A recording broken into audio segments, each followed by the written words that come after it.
PENC, Programa de Educação Médica Continuada da SOCERJ, apresenta o curso de Eletrocardiografia Básica com 10 videoaulas preparadas pelo Dr. Rodrigo Sá para os alunos da Faculdade de Medicina da UERJ. Assista no YouTube ou em www.socerj.org.br. Divulgue! Inscreva-se nas nossas mídias para receber as futuras atividades de educação continuada. Depois que você estuda a base da eletrocardiografia, que você estuda o eletrocardiograma normal, o próximo passo é como é que eu posso montar um laudo eletrocardiográfico? O que tem que ter nesse laudo? Claro que em muitas situações você vai ter um laudo eletronormal, ok, mas como é que de uma forma um pouco mais elegante você pode descrever essas normalidades ou anormalidades no eletrocardiograma? Então, essa aula vai ser basicamente para isso, para a gente entender como é que dá um laudo de eletrocardiograma e, principalmente, para a gente relembrar como é que calcula o eixo elétrico, uma informação importantíssima nesse laudo eletrocardiográfico. Eu vou utilizar como base as últimas recomendações dos Arquivos Brasileiros de Cardiologia, da Sociedade Brasileira de Cardiologia. Essa é a terceira diretriz da Sociedade Brasileira de Cardiologia para a emissão de um laudo de eletrocardiograma. Isso foi publicado em 2016 e até é o mais utilizado como um guia para a gente. Bom, eles dizem na recomendação que o ideal é eu ter um laudo descritivo, onde eu vou analisar ritmo, frequência cardíaca, a duração e a amplitude das morfologias, determinar esses eixos elétricos, analisar a duração e etc.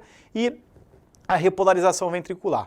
E por fim, um laudo conclusivo, onde você vai sintetizar. Lembrando que o eletrocardiograma é um exame complementar, que ele complementa uma ideia, você vai juntar com as informações clínicas que você tem do seu paciente para poder ajudar a interpretar o que está acontecendo, e para esse é o objetivo do eletrocardiograma. Muito bem. Para determinar o ritmo cardíaco, o ritmo do eletrocardiograma, a gente tem uma sequenciazinha que a gente já aprendeu. Como é que eu chamo um ritmo de sinusal? Para o ritmo ser sinusal, eu tenho que ter onda P antecedendo o QRS. Isso é fundamental. Mas não basta isso. Essa onda P tem que ser positiva nas derivações D1 e D2. D1 mostrando que a ativação é da direita para a esquerda, D2 mostrando que a ativação é de cima para baixo. Beleza. Mas ainda assim eu tenho outras situações onde eu tenho isso tudo e não tenho um ritmo sinusal. Por exemplo aqui, ó, eu venho num traçado de Holter com uma frequência cardíaca desse jeito e, pum, subitamente eu mudo para uma frequência cardíaca menor, onde eu vejo uma onda P sinusal aqui. Ué, mas aqui também tinha P sinusal positivo em D1 e D2.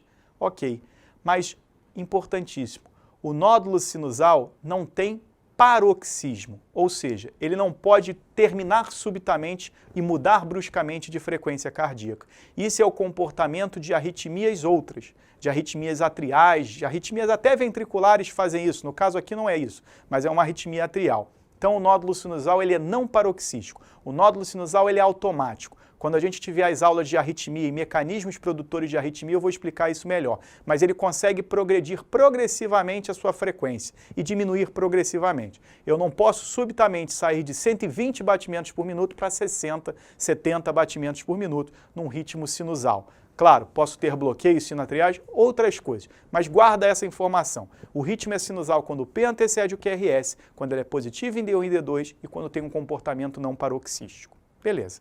Então, eu vou ter outros vários ritmos não sinusais, fibrilação atrial, flutter atrial, taquicardia supraventricular, taquicardia ventricular e muitos outros. Mas o ritmo nesse primeiro momento para a gente, sinusal ou não sinusal.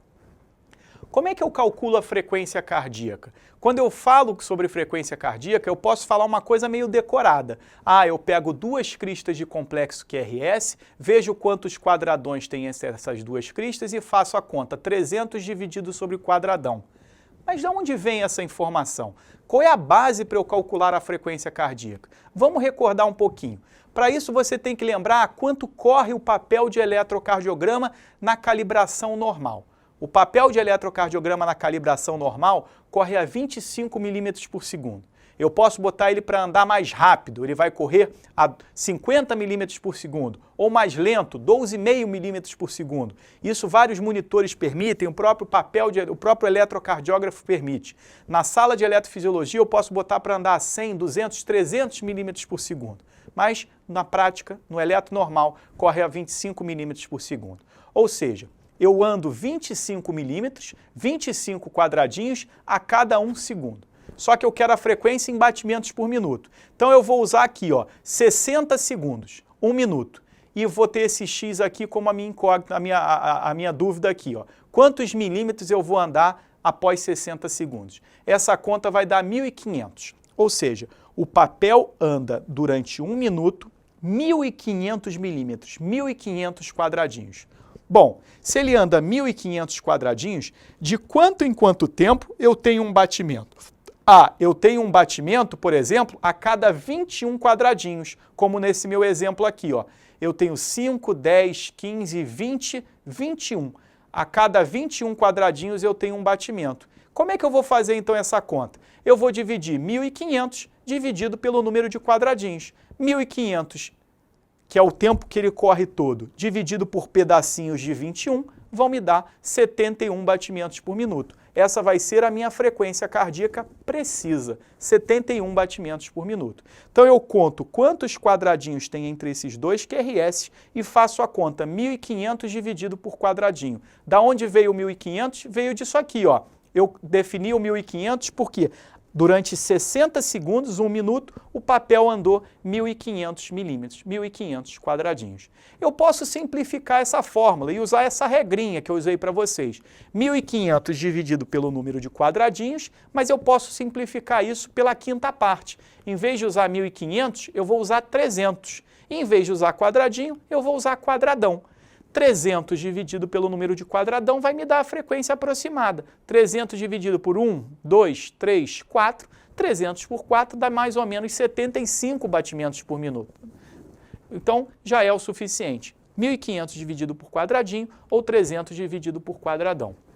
Pessoal, use esses dois exemplos aí para você calcular a frequência cardíaca. Dá um stop, dá um pause, na verdade, aí no vídeo e tenta calcular a frequência cardíaca nessa situação de cima e nessa situação de baixo, ok? Bom, a situação de cima, você vai contar 1.500, ou para facilitar, 300 dividido por 1, 2, 3, 4, 5, 6. 300 por 6 dá mais ou menos 50 batimentos por minuto. E aqui embaixo, 300 dividido por 1, 2, 300 dividido por 2, 150 batimentos por minuto. É isso mais ou menos que você vai achar aí nesse cálculo de frequência cardíaca, ok? Muito bem. Próxima parte. Vi a frequência cardíaca, determinei o ritmo. Eu preciso medir os intervalos PR, intervalo QT e complexo QRS. Lembrando, como é que eu faço isso? O intervalo PR, eu vou usar os quadradinhos e vou medir do início da onda P ao início do complexo QRS. O intervalo PR normal costuma ser de 120, ou seja, 3 quadradinhos, a 200 milissegundos, 5 quadradinhos. Em criança isso pode variar um pouco, criança pode ter um PR mais curto, 110 é aceitável em criança, ok? Qualquer PR menor do que esse significa que eu estou chegando mais rápido ao ventrículo. Pode ser uma situação de uma pré-estação que a gente vai falar em outra aula. Se eu estou demorando mais do que o 200 milissegundos, se eu tenho um PR maior que 200 milissegundos, eu estou atrasando essa chegada. É a situação dos bloqueios atrioventriculares. Então, o PR normal do início da P ao início do QRS, de 120 a 200. Vou medir o intervalo QT. Do início do QRS, eu pego no início aqui do QRS, ao final da onda T. Do início do QRS ao final da onda T, como regra, eu não devo ter um QT maior do que 500. Existe uma diferença entre homem, entre mulher, mas como uma regra meio decoreba. Acima de 500 de QT é esquisito, ok? Eu posso corrigir o QT para a frequência cardíaca, fazendo o QT corrigido. Mas, nesse momento, QT acima de 500, desconfia que pode ser alguma coisa alterada. Complexo QRS. O QRS é o método do início do QRS ao final do QRS. E ele não costuma ter mais do que 3 quadradinhos. Ele tem que ter menos de 120 milissegundos. Um QR de 120 em diante começa a ser um QR mais para alargado. A gente vai ter em situações de bloqueio de ramo, de distúrbio hidroeletrolítico. Ok? Então eu defini o ritmo, calculei a frequência cardíaca, defini o intervalo PR, o intervalo QT e a duração do complexo QRS. Próxima etapa, cálculo de eixo elétrico. O cálculo do eixo elétrico é um daqueles momentos que a gente dá uma entalada quando fala de eletrocardiograma, quando a gente vai estudar eletrocardiograma, porque é difícil. É difícil mesmo, mas tem um sentido. E eu vou tentar te facilitar isso para você ter uma forma tranquila de calcular eixo elétrico. Uma forma um pouco mais específica e uma forma um pouco mais didática, ok? Bom, o que é o eixo elétrico? O eixo elétrico é a representação da projeção dos vetores soma no eixo x-axial. O que você quer dizer com isso? Imagina o seguinte, no átrio, o vetor soma de onda P é esse vetor vermelho. Como é que ele está projetado nos 360 graus? Ele está de cima para baixo, de baixo para cima, de um lado para o outro? Como é que ele está? Isso que é o eixo elétrico. Eu posso calcular eixo elétrico para vetor soma de onda P, para vetor soma de QRS ou para vetor soma de QRS ou para vetor soma de onda T. Na prática, o mais importante é o do QRS.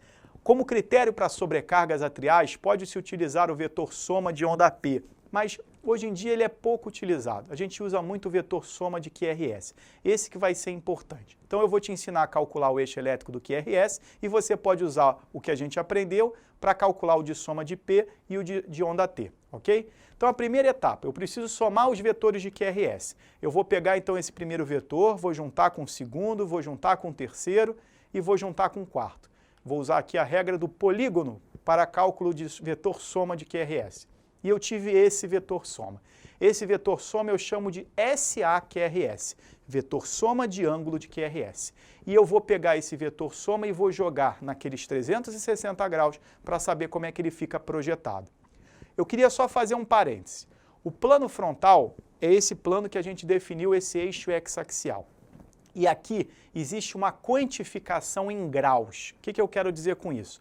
O D1, onde começa a linha de base, é o 0 grau. Conforme eu vou indo para baixo, eu vou indo positivo nos graus. Mais 30, mais 60, mais 90, mais 120, mais 150 e o mais 180.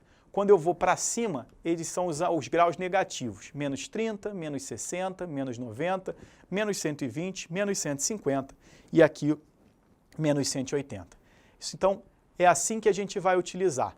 E eu vou jogar os vetores, por exemplo, de onda P, de QRS e de onda T, os vetores soma.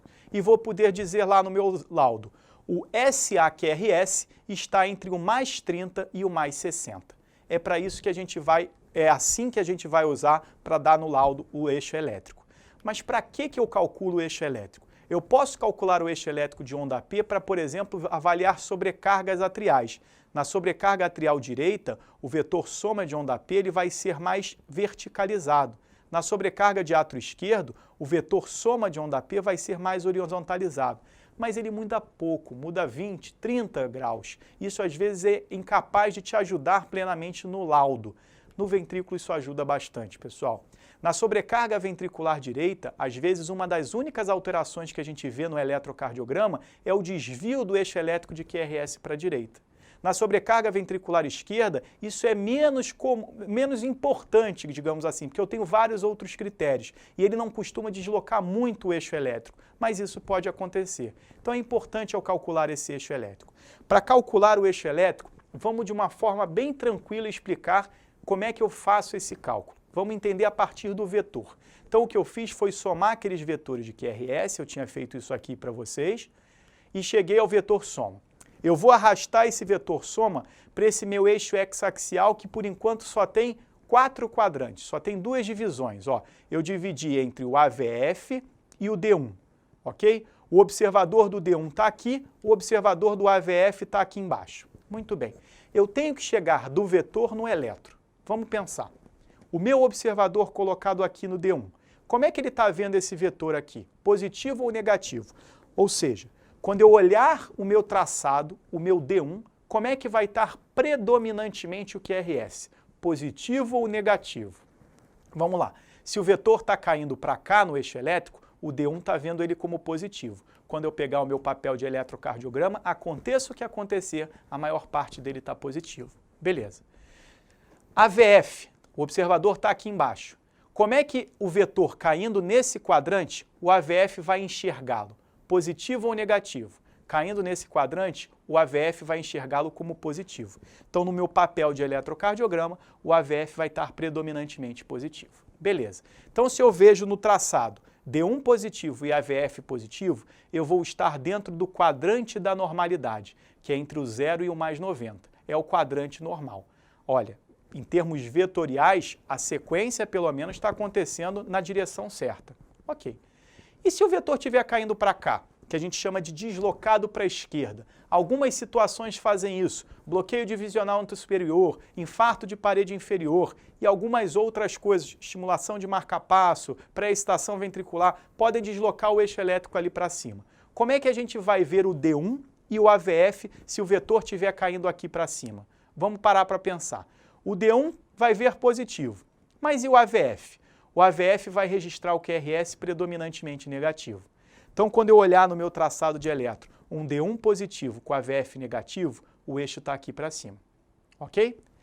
Pessoal, e se o eixo cair aqui, ó, o eixo chamado indeterminado? Eu estou lá no outro quadrante, do outro lado, completamente ao contrário. Quando eu olhar no meu traçado, como é que vai estar o meu D1? Meu D1 vai estar negativo. E o meu AVF? Meu AVF vai estar também negativo. Então, vai ser assim o traçado. A primeira coisa que eu vou checar é se eu não inverti os braços. Ok? Porque isso é a causa mais comum de estar o eixo elétrico aqui em cima. Mas existem outras causas. Mas esse eixo chamado indeterminado, em geral, acontece por erro na realização do eletro. Então, você deve checar isso. E se o vetor estiver caindo para cá? Como é que vai estar o meu D1? Como é que vai estar o meu AVF? Bom, o meu D1 está vendo esse vetor negativo, vai estar negativo. O meu AVF está vendo positivo, ele vai estar vendo positivo. Então, percebam vocês que só de eu olhar para D1 e AVF, eu já vou determinar o quadrante, que na imensa maioria das vezes já vai me ser o suficiente. Determinar se o quadrante é normal ou desviado, para a direita ou para a esquerda. Mas, quando você quer dar precisão no teu laudo, você vai esmiuçar isso melhor. Mas a base para entender isso é esse aqui, ok? Achamos o quadrante. Beleza. Então, vamos para um outro exemplo aqui, ó. Eu estou agora com o meu traçado de eletrocardiograma e estou lá com o meu eixo x-axial, ok? Quais são as primeiras duas derivações que eu te falei para pegar? D1 e AVF. Quando você vai olhar para o D1, olha só como é que está o D1 aqui, ó. Positivo ou negativo? Estranho, o D1 está isodifásico. Opa, isodifásico, eu lembro da primeira aula de eletrocardiograma de bases de eletrocardiografia. Quando eu vejo uma derivação, um registro isodifásico ou isoelétrico, isodifásico ou isoelétrico, significa que o vetor está passando perpendicular ao observador.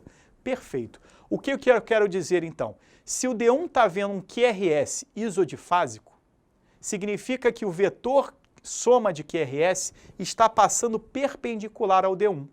Quem é perpendicular ao D1? O AVF. Ou esse vetor está vindo para baixo, ou esse vetor está indo para cima. Quem eu vou olhar agora? A minha sequência é sempre olhar D1 e AVF. Olha o AVF.